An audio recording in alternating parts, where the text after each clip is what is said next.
Bienvenidos y bienvenidas a un nuevo capítulo de Red Salud Educa, un podcast de Red Salud junto a Radio Pauta. Hola, ¿qué tal? ¿Cómo están? Bienvenidas y bienvenidos a un nuevo capítulo de nuestro podcast Red Salud Educa, donde conversamos grandes temas de salud, de bienestar y lo hacemos junto a especialistas para ir al detalle y también para abordar de estas preocupaciones que muchas veces son ciudadanas. Vamos a hablar hoy día de un tremendo tema, la incontinencia urinaria, que en Chile se estima que tiene una prevalencia del 62% en mujeres mayores de 30 años, con un impacto directo en la calidad de vida, las relaciones sociales, el trabajo y muchas veces también la salud, por supuesto, salud física y salud mental. Y un tema que además a veces no se consulta, no se visibiliza por vergüenza. Y por supuesto, no queremos pasar por una situación así, todo lo contrario. Conversar del tema, socializarlo, visibilizarlo y buscar la solución es lo que vamos a hacer, además acompañados de un especialista. Está con nosotros desde Clínica Red Salud Rancagua, el urólogo José Ignacio Bonomo. Bienvenido, doctor, ¿cómo está? Hola, muchas gracias por tenerme acá. Se pasaron por esta introducción que es súper completa, y lo que decías tú me parece muy importante, crear conciencia. Yo creo que ese es el primer punto en la incontinencia de orina. Sí, bueno, como jefe de la especialidad de urología también en Rancagua, nos parece súper interesante poder conversar esto con usted. Pero claro, hicimos la descripción del diagnóstico sin ir a lo más básico. ¿En qué consiste la incontinencia urinaria? La incontinencia urinaria es la queja o el compromiso de calidad de vida cuando tienes un escape involuntario. O sea, no quiero que se me escape y eso afecta mi calidad de vida. Eso es básicamente. Sí. Y eso no es normal, o sea, no se normaliza. No, claro. Ahora, responde a más de un factor, ¿no? Entiendo que hay tipos de incontinencia. Hay varios tipos de incontinencia, efectivamente. Entonces, el primer concepto es no normal, afecta la calidad de vida, y hay varios tipos del punto de vista más científico, pero hay dos grandes tipos. Okay. Que una es la incontinencia de esfuerzo, que todos estornudo y se escapa un chorrito, ya, eso es por una causa. Y ese le pasa en general mucho más a las mujeres, y en algunos pacientes que se operan de la próstata pueden tener incontinencia de esfuerzo. Pero el gran grupo de incontinencia de esfuerzo es las mujeres. Y el otro gran grupo se llama vejiga hiperactiva. Y la vejiga hiperactiva está dada por una persona que orina muchas veces, va rápidamente al baño con urgencia, que no puede aguantarse y no alcanza a llegar y se le escapa el pipí. Y ese tipo de incontinencia o vejiga hiperactiva le pasa más o menos desde el 16% de la población del mundo, y a hombres y mujeres por igual. Yeah. Entonces es como otro mundo dentro de la incontinencia. Ok, entonces ahí para distinguir claramente. Y es interesante porque, claro, hablamos de cierta prevalencia, ¿no? A quienes afecta, la de esfuerzo parece que además se inclina más a mujeres.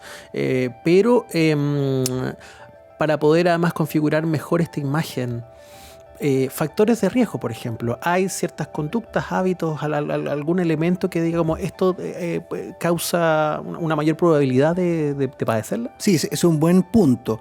La incontinencia de esfuerzo en general, hay varios factores de riesgo que contribuyen, no es que algo que te cause, pero son sumatorias, se podría decir. Los embarazos que causan un peso sobre el piso pélvico lo debilitan un poco. Si tuviste una cesárea o un parto, efectivamente son dos formas diferentes de dar a luz, entonces vamos a tener un mayor trauma sobre el piso pélvico. El no tener un peso saludable también aumenta el tema de incontinencia de esfuerzo. El hábito tabáquico se ha relacionado. El tema de la menopausia o los cambios hormonales en la mujer también tiene alteraciones y aumenta el riesgo de incontinencia de esfuerzo. Entonces esos serían en general los grandes grupos de cosas que tenemos que estar atentos para ir aconsejando a nuestros pacientes en una medicina más primaria o preventiva antes de tener el problema. Claro, pero ahí el tema del acompañamiento, de llegar al diagnóstico, es clave porque, lo decíamos al principio, hay una cierta un cierto tabú a la hora de hablar de cosas como esta. Y tiene que ver también con la vergüenza social. A lo mejor, por supuesto, no es un tema bienvenido para nadie, la incontinencia urinaria, pero también en el silencio, en tratar de que nadie se entere, hay otro peligro que conlleva, porque puedo tener un diagnóstico tardío, esto a lo mejor puede conllevar otras consecuencias de salud. Entonces, hablemos de esta importancia de la consulta en primer lugar. ¿Cómo llega un paciente a una consulta como la suya?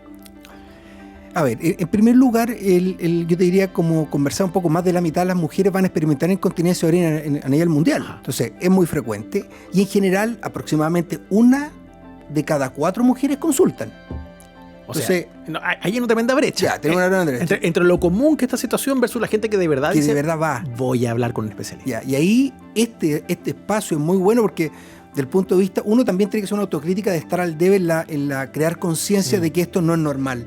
Y tienes que consultar, o sea, no podemos normalizar que una mujer de 60 años tenga escapes de orina y que lo atribuya a quien es normal. Claro, como si fuese un Que síntoma parte de de la vida. Claro, un síntoma de la edad y evidentemente hay algo que puede ser corregido. Exactamente.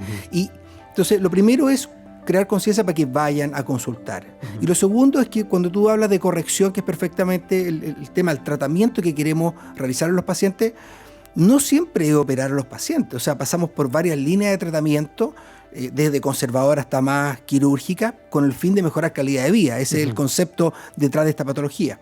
Qué importante eso, ¿eh? Vamos a hablar de las opciones de tratamiento, pero quisiera detenerme un segundo antes en el diagnóstico mismo. ¿Cómo se diagnostica? ¿Qué pasa en esa situación? Ok, llega, por ejemplo, pensemos en una mujer, que ya que estamos hablando de eso, con una preocupación, evidentemente un escape de orina. ¿Cómo es recibida acá? ¿Cuál es el acompañamiento que se hace? ¿Qué tipo de exámenes se encargan, por ejemplo? Buen punto. Depende del tipo de incontinencia. Uno estudia relativamente de manera diferente a los pacientes. Yo diría que la incontinencia de fuerza uno hace un diagnóstico más visual del examen físico, con la vejiga llena al paciente. Uno espera que el paciente haga una tos y ver efectivamente el escape y ver cómo está el piso pélvico más débil, porque en general cuando la paciente tose, la uretra baja y se produce el escape. Es un piso pélvico débil. Esa es la más común, hay otras causas obviamente, pero en general la incontinencia de esfuerzo está más dado por eso. Entonces uno tiene que ver y examinar y ver qué opción le va a dar a la paciente. Entonces, de esa manera tú haces el diagnóstico de incontinencia de esfuerzo. Y los temas de vejiga hiperactiva, el diagnóstico un poco diferente. Se pide un estudio de examen de orina que no haya infección y un estudio de cómo está funcionando mi vejiga que se llama estudio de flujo urinario, que es algo no invasivo. Entonces tenéis los dos caminos para hacer el diagnóstico de manera correcta y en base a un buen diagnóstico tú le ofreces un buen tratamiento al paciente. Claro. Llegan las personas a veces con esta vergüenza o con este miedo de, pucha, me pasará solo a mí. ¿Cómo es la conversación ahí que se va dando también a propósito del estigma que puede tener? Claro, ese es un buen punto. Los pacientes llegan y dicen, llevo 5 años con incontinencia. O sea, gente que además se ha dejado estar mucho tiempo. Exactamente, porque primero consideran que es normal, después les da un poco de pudor, vergüenza, y ahí pasan un tiempo que lo pasan muy mal. Y como tú decías en algún momento, la incontinencia de orina tiene un síntoma negativo de manera multidimensional. Entonces, afecta la calidad de vida, afecta la calidad de vida laboral, tenés que andar con muda de ropa, o con protectores, o con pañales. La vida sexual afecta también. Tienes más tasas de depresión. Si te levantas la noche a orinar muchas veces, aumenta el riesgo cardiovascular. Entonces, tiene varias derivadas que, si bien, entre comillas, unas de manera aislada, pues no son tan importantes. Cuando uno suma este universo se puede decir, de colaterales negativas, tenía una paciente muy afectada, pues. Entonces, y muchas veces de manera sencilla la ayudamos. Entonces, es importante eso. Tengo algo que no es normal, claro, y que tengo que consultar. Hablemos ahora sí de opciones de tratamiento, en el fondo ya diagnosticada una patología como esta. Usted decía ahí en un momento de la conversación, bueno, cirugía es una de las opciones, pero hay un rango de posibilidades que son interesantes, incluyendo la kinesiología, que me llama mucho la atención. ¿Qué rol juega en estos casos? ¿Cómo se aborda en términos del tratamiento y el acompañamiento la incontinencia urinaria? Perfecto, buena pregunta. Yo te diría que hay que hacer una aproximación por etapa, de manera conservadora, más quirúrgica, según lo que necesite cada paciente. Aquí es muy importante entender que si tengo 100 pacientes con incontinencia, el estudio que hace unos diagnósticos es un traje hecho a la medida de cada paciente. O sea, cada paciente tiene lo mismo, pero todas son únicas. Por lo tanto, uno tiene que ser súper responsable en hacer ese diagnóstico, ¿ya? Entonces, formalmente tú tienes tratamientos iniciales no agresivos, como la kinesiología de piso pélvico, que con kinesiólogos expertos, bien llevados y bien tratados, la mayoría de las mujeres tienden a mejorar su calidad de vida.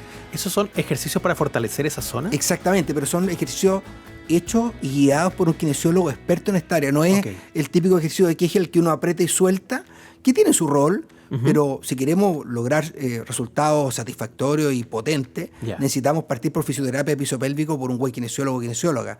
¿Ya? Perfecto, y ahí tú tienes, primero es una evaluación, se reeduca el piso pélvico, fortalecimiento muscular, también puedes, poniendo estimulación eléctrica, relajar la vejiga. Tienes varias cosas que puedes hacer para, de manera no agresiva, no quirúrgica, mejorar la calidad de vida del paciente. ¿Y en qué instancias se considera, por ejemplo, la cirugía? Formalmente yo parto siempre bien conservador, a menos que la paciente esté muy comprometida en su calidad de vida. Formalmente cuando falla la fisioterapia y algunos medicamentos, ahí uno dice, ¿sabe qué? No nos está funcionando nada, hemos hecho todo súper ordenado y como no funciona tenemos que estudiarte para potencialmente operarte. Y ahí uno que da el siguiente paso junto con la paciente. Reforcemos estos aspectos de la prevención porque habíamos hablado de algunos hábitos que pueden condicionar Sí. más el tema, ¿no? Bueno, también la situación del embarazo, por ejemplo, puede dar. Pero habían mencionado incluso el tabaquismo, Claro. otros elementos del estilo de vida. En el fondo, para entender qué hábitos influyen acá en términos de la prevención para no llegar a la situación. Ya. Va a depender del punto de vista de qué incontinencia tú estés tratando. ¿Ya? Para la incontinencia de esfuerzos asociado al tabaquismo, no tener un peso saludable crea más presión sobre el piso pélvico, tienes más incontinencia. Manejar la constipación, lo regular es ir al baño a hacer todos los días. ¿Ya? Entonces, si tienes constipación y vas cada 2 o 3 días, Claro. tenéis problemas en tu piso pélvico, una disfunción. Entonces hay que manejar eso. Yo diría que esa es la parte de incontinencia de esfuerzo. Y el otro punto, que un tema que a mí me interesa mucho, que es la vejiga hiperactiva, que como te decía al principio es muy prevalente, 16% de la población, hombres y mujeres por igual. Ese va más por el lado de una vejiga que se contrae, se podría decir espontáneamente, sin que tú quieras que se contraiga, y te da ganas de orinar más frecuente. Y ahí juega un rol el manejo de líquido, cuánto líquido tomamos al día, el consumo de café, de té, de mate, todos estos irritantes vesicales que hacen que tú produzcas más orina, o sea, un diurético, y que la vejiga esté más irritada y aumente la frecuencia urinaria. Entonces, va a depender del escenario que estemos con la paciente o el paciente, en el caso de la vejiga hiperactiva, son los consejos que le vamos a dar para que mejore su calidad de vida de manera sencilla inicialmente. Claro, pero se van identificando ciertos Claro, factores hay diferentes patrones dependiendo del caso. que contribuyen. Estamos conversando de estos interesantes temas con el doctor José Ignacio Bonomo, jefe de la especialidad de urología de Clínica Red Salud Rancagua. Y aquí quiero tener un segundo a propósito del tema también, de sacarlo de Santiago o de la lógica más centralista. Usted atiende la Clínica Red Salud de Rancagua y eso implica, por supuesto, la sexta región, pero también hace cargo de repente también de pacientes que puedan venir de otras zonas del sur del país. Claro, efectivamente, nosotros estamos en la sexta región, atendemos a muchos pacientes de la sexta región, de los rincones más extremos, y también vemos muchos pacientes de la séptima región que van a la clínica cuando requieren quizás una solución de un poco mayor complejidad para poder solucionar esto y otros temas. ¿Cómo son recibidos ahí? Hay un enfoque también realmente multidisciplinario. De repente uno puede pasar por una consulta a un médico general. A propósito de lo que hablábamos antes, gente que se ha dejado estar mucho tiempo o que se ha demorado mucho en consultar y puede llegar con otra molestia. Entonces, imagino que hay un camino que involucra también a veces a más de un profesional.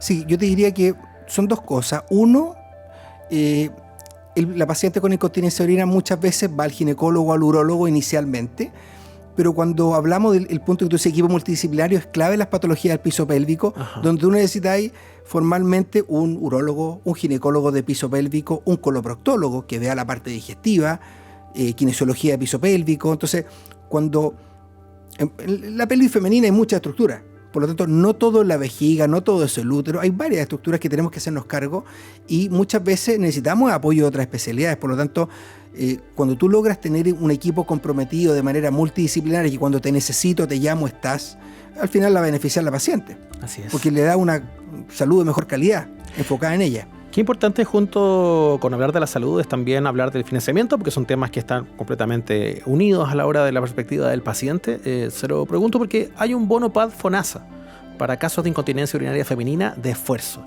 Y hablamos también de lo común que es esta condición. ¿Se podría explicarnos cómo funciona esto y cómo ayuda a los pacientes? Ese es un buen punto. Es muy fácil para uno en la consulta ver a una paciente y decirle te tienes que operar. Ese es el primera, entre comillas, barrera de entrada. Hola, me voy a operar. Y ahí la paciente empieza a empezar en 25 cosas. ¿Me quiero o no me quiero operar? ¿Cuánto cuesta una cirugía? Y ahí, aparte de eso, uno tiene que acompañar a la paciente desde el punto de vista empático en cómo la ayuda a estar mejor. Entonces, la gracia del bono PAD, que es pago asociado a diagnóstico, es que por un monto conocido, el paciente aporta un 50%, FONASA aporta el otro 50%, y eso es lo que le cuesta a la paciente operarse en la clínica. Es una cuenta conocida, y de esa manera la paciente tiene el acceso de oportunidad. Una cosa es ver 10 pacientes y deber operar a esas 10 pacientes, y otra cosa es cuántas realmente van a poder operarse. Entonces nosotros tenemos que ir a cambiar esa calidad de vida de cada una de esas 10 pacientes y el bono PAD te da esa oportunidad de acceso Claro, cómo además garantizamos también esa posibilidad y la ampliamos, que es un tremendo tema a la hora de conversar de salud. Aprovechemos esta conversación que está en sus minutos finales, doctor, pensando en la gente que nos escucha. Hay personas que de repente quizás no se habían cuestionado el tema, pueden que estén pasando una situación similar o conocen a alguien de una situación similar. ¿Qué le diría a las personas que están en este podcast a propósito de esta renuencia, este miedo a veces a consultar, a darse vueltas con un tema como este? Es un buen punto, es como los mensajes finales, lo que queremos remarcar es, uno, no es normal que uno tenga escapes de orina, ¿ya? Ni a los 20, ni a los 30, ni a los 40, ni a los 80, ni a los 100. Entonces, primero, no normalizar el escape de orina. Lo segundo es que hay ayuda disponible, no siempre uno va a operar al paciente. Lo importante es un buen diagnóstico, lo importante es consultar, ir a preguntar. Eso es lo primero. Lo segundo es llegar a un buen diagnóstico y ayudar a las pacientes muchas veces de manera conservadora a mejorar su calidad de vida. Entonces, eso es lo que le trato de transmitir a mis pacientes. Si usted viene para acá, yo la quiero ayudar de la manera que usted lo necesite.